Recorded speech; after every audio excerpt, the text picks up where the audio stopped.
अभ्यंतरी शुचि नमो पापहं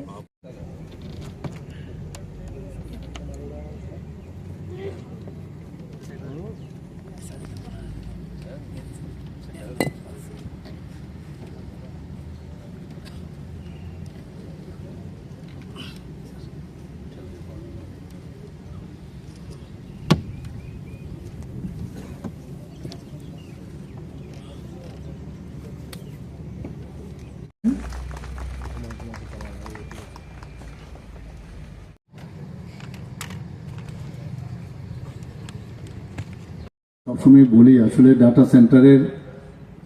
বিষয়ে সাধারণ মানুষের কিন্তু ততটা আমার মনে হয় না, আমি ততটাও বুঝি না। কিন্তু ডাটা সেন্টারের যে কি তার লাভ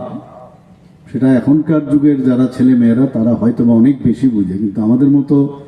যারা পুরনো লোক বা আরও যারা পুরনো লোক বা আমার থেকেও একটু যারা কম বয়স তারা ততটা বোঝে না, কারণ তারা সেইভাবে মোবাইলের দুনিয়াতে অনেক পরে বয়কালে তারা কিন্তু ঢুকেছে। কিন্তু আমি যতটুকু বুঝতে পেরেছি এটাকে নিয়ে চর্চা করে, যে ডাটা সেন্টার হলো একটা তথ্য কেন্দ্র, মানে যত বেশি তার মধ্যে একটা লাইব্রেরি বলা যায়, যত বেশি তথ্য এখন এই ডিজিটাল যুগে এর ভিতরে প্রবেশ করানো যাবে, এবং এই প্রবেশ করানোর সাথে সাথে ইন্টারনেটের মাধ্যমে মানুষের কাছে এটা পৌঁছে দেওয়া,